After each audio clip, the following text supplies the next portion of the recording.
Hey everybody, welcome to Big Valley Living. So JJ and I just spent the morning picking fresh vegetables, 200 pounds of fresh vegetables at Davis Ranch in Slough House, California. It's one of our fun valley towns that used to grow a gazillion pounds of hops all the time. They don't do that anymore, but used to be really pretty. Anyway, JJ, say hi JJ. I ain't doing it. So we spent a couple hours picking food. So 200 pounds. 200 pounds. So it's a really good way to save some money. You know, I don't know, you can get anything for 40 cents a pound anymore, even there. This is going to be canned in several parts. So this is the beginning of it. What we're going to do right now is we actually have many more boxes of tomatoes than you see here. We're going to clean them, and then we're going to score the bottoms, and we're going to put them in hot water and blanch them till the skins start to peel. Plunge them into cold, icy water, and then we're going to go ahead and put them into into a turkey roaster, and we're going to cook them. And it's probably going to be about 24 hours, but we're going to cook them until they reduce. We're going to take you along every step of the way. We're going to head over to the sink and we're going to show you just the first few tomatoes, and then we're going to process them, and we'll probably bring you back when the roaster's full. Yeah, I'll tell you, if you've never made your own tomato sauce, when you get down to where you have to use the store-bought brands again, it just doesn't cut it. We're going to be canning a lot. So right now, this is our first canning session of the year. There will be quite a few more, but it's so much better. It's not even comparable. And picking them yourself, you're not buying things that have been waxed or anything like that. And we can choose the tomatoes that we want. These are really firm, which we want them this way, so that when they break down, that they just have a really strong flavor. And this smells so good right now. I wish you guys could smell it. Anyway, let's go ahead and we'll set up the camera in the kitchen and show you the first plunging of the first few tomatoes. Let me know when you're done. We have our kitchen set up the way we want it for processing these Roma tomatoes. We have the first little box in the sink, little box of 19 pounds. So I have these soaking, and really the goal here is to look at the tomatoes, make sure that there aren't any huge blemishes, and get the dirt knocked off of them, because we're gonna blanch them and pull the skins off anyway. So there's that. Here's our cutting board. We have cores. You don't have to take the cores out of the tomatoes, but it makes both of us feel better to do that, so that's our choice. If you don't want to, leave them in. I don't think it makes a big deal, but it does to us mentally.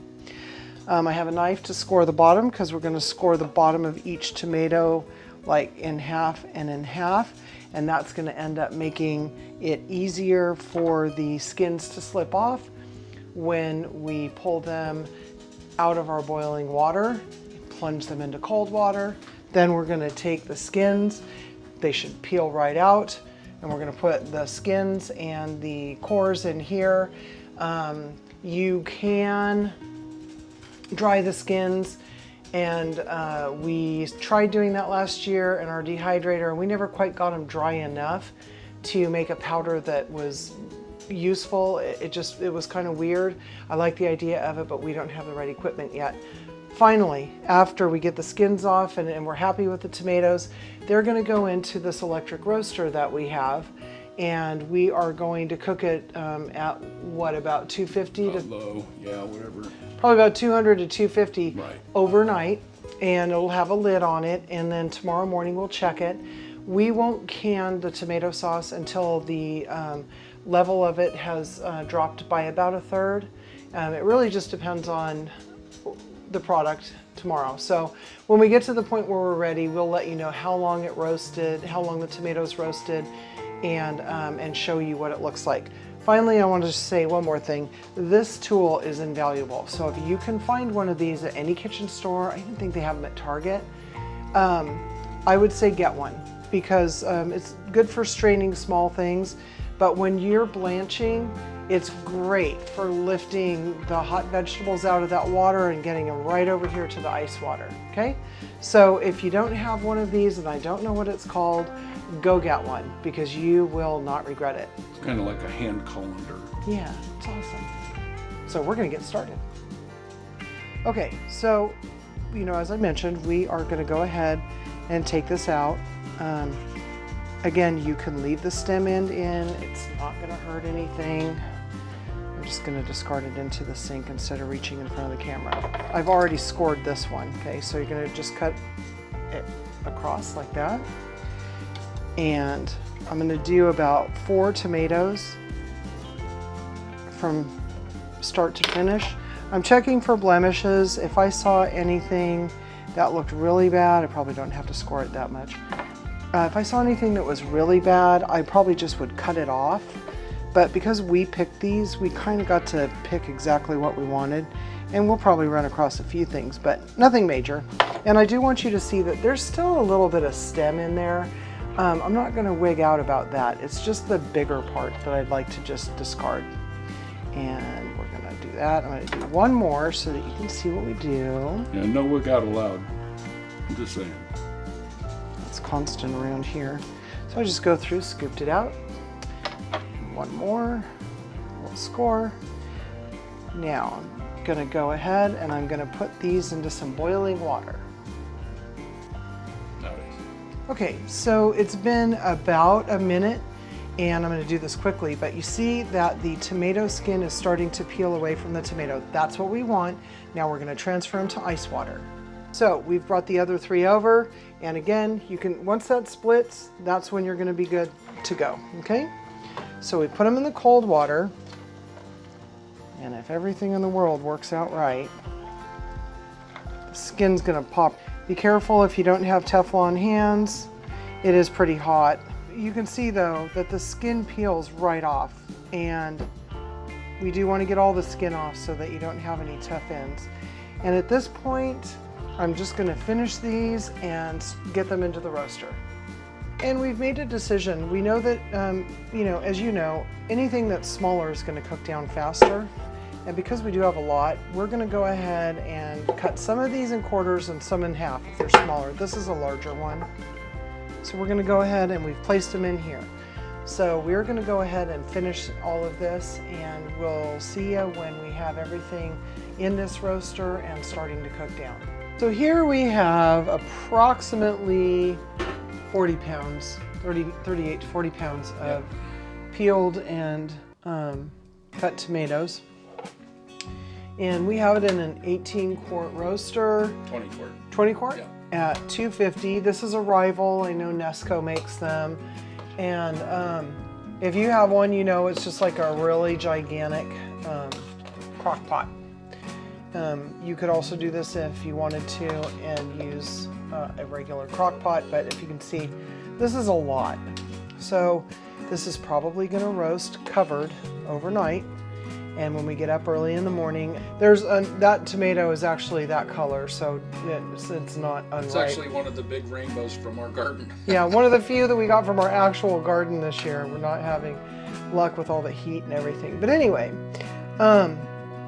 so we're going to go ahead and cover it. It's on 250. And we'll bring you back probably before bed just to see how much it's broken down. It's going to be about 3 or 4 more hours before we head to bed. So it has been a long day picking all those vegetables. All right, this is my favorite part. So this has been on for about 3 hours or so. See how everything's getting nice and broken down. So it is about immersion blender time, and we're probably going to do that and then make a decision if we want to take that other 20 pounds and probably put half of it in here and fill this thing back up and then let it cook for a while and immersion blender it again.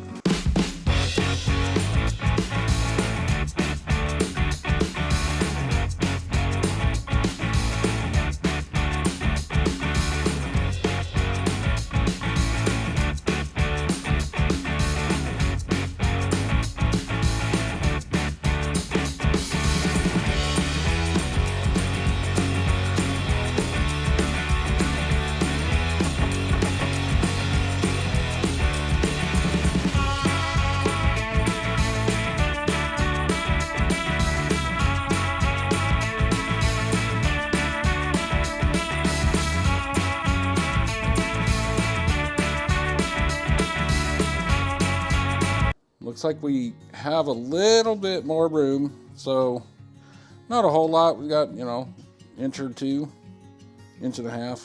Put a little bit more in there and get that full so that we can jar up a whole bunch of tomato sauce. Okay, so we have our sterilized quart jars, and they are really, really hot, so be careful, please. And I'm gonna bring that over here. I'm gonna put in a half of a teaspoon of citric acid. This is going to ensure that we have plenty of acidity in here. You could water bath can this at this point. We really like to be super cautious, okay? So what we do is we put them into the pressure canner. Now I like, because these are super hot, I don't want to put a metal funnel on here. I use a plastic funnel. We don't want to have any thermal shock, and it's unlikely that it would happen, but I'd rather err on the side of caution. We're going to have a 1-inch headspace. And so we have a hot jar, we have really hot product. Okay. And we're going to do our 1-inch headspace, which is actually that bottom band right there. If you haven't canned before, I recommend using a tool to ensure that you have the right headspace, and you can use that right there. See, we're at a 1-inch headspace. Now I'm going to debubble using this tool. You can use a chopstick. Don't use anything with metal, because that metal could scratch your jar and eventually cause a compromise. So you want to use rubber or wood when you're doing something like this. Always, always, always go for the safety first, not only in your preparation, but also in the tools that you use, because they will ensure a lot of safety. My hands are pretty Teflon, but you know what? This is hot and that's hot, and I don't like to burn myself. So take your paper towel dipped in white vinegar.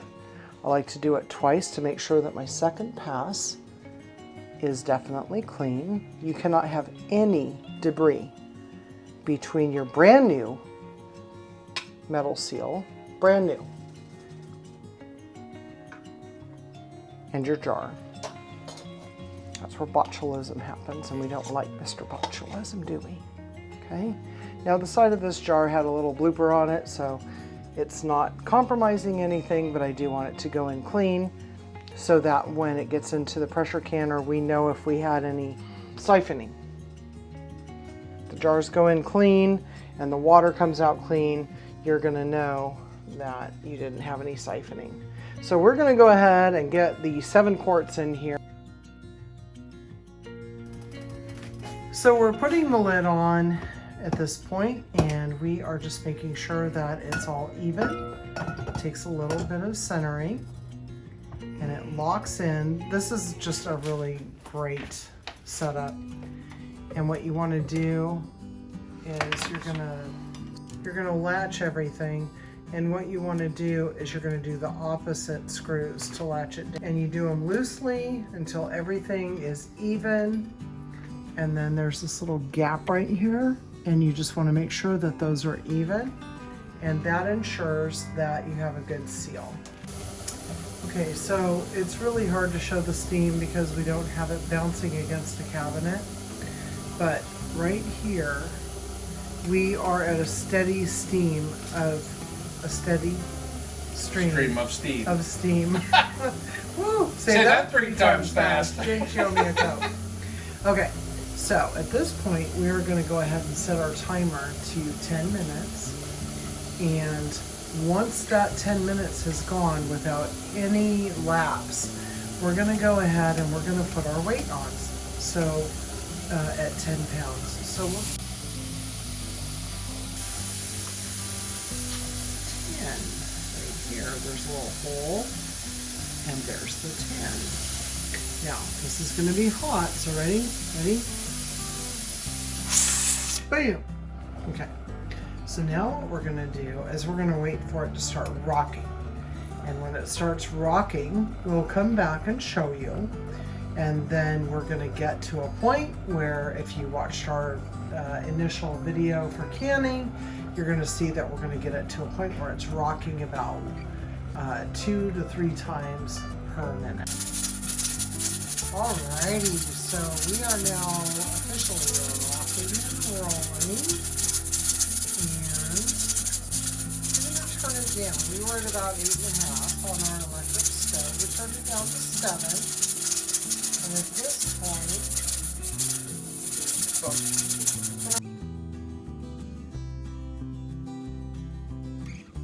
Sorry, 20 minutes, rocking and rolling. Not too much. Just want that thing's going crazy, but you want to stop like that right there. we're gonna go ahead and give you this full minute so you can see, if you're a new canner, what you should expect. You want it to rock and roll like that, like, I don't know, 3-4 times a minute. But no more. No. Yeah, I mean, you try to gauge it. You don't want it rocking and rolling like that the whole minute. You want it to stop. That's the biggest thing. You want it to stop in there, rebuild a little bit, and then do it for a few seconds, and then slow down. Just like that. Oh, look at that. That's exactly what we're looking for. Do not go into another room. Do not go outside. You need to watch this, because if you lose pressure, you have to start all over again. And if you have too much pressure, you need to know to adjust it down. Okay? So it's very important, if you're doing this for the first time, to understand that you don't want it to overcook and you don't want it to undercook. That's what you want.